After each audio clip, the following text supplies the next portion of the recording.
the First Amendment guarantees freedoms concerning religion, expression, assembly, and the right to petition.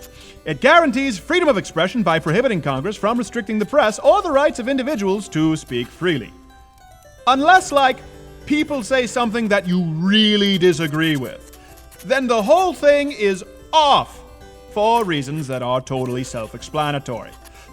If someone says something that's really unpopular or super-duper offensive, then a mandated safe space where people are banned is obviously necessary.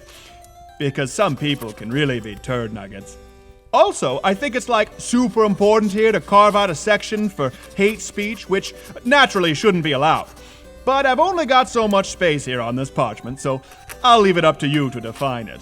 But I can say that it pretty much only applies to straight white men. You've totally got to check that privilege, bro. Also, I want to take this opportunity to specifically address freedom of speech as it relates toward feminists.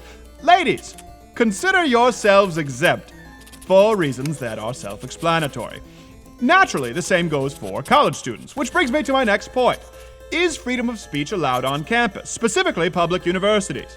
Now, this is a gray area, but the general rule of thumb here is go with your gut. I could write this more specifically, but I trust you can handle it. You've reached the world of higher learning after all. Hashtag Black Lives Matter. As for freedom of the press, obviously that comes with some caveats. Firstly, like my next amendment and Muskets, this one only applies to quill and parchment. I'm not too worried, as I'm pretty sure this is our set information delivery mechanism from here on out. What else could there be? Going back to carrier pigeons? Get out of here! Cut it out! I think it goes without saying that the press can't be allowed to marginalize minorities. Now, this is something where I want to be crystal clear. By marginalize, I mean saying anything that could be deemed offensive. And by minorities, I mean whatever group is really super mad that day. Example. Maybe there's a guy who'd rather be a chick, but he still has a John Thomas. So members of the press are all like, hey, but you were still a guy yesterday, and we can still see your penis through your knickers. Totally unacceptable, for reasons that are self-explanatory. Also, make sure that the citizens exercising free speech on campus are diversely represented through the prescribed minority quotas. I'll include the specific numbers in another document, somewhere around here. Trigger warning.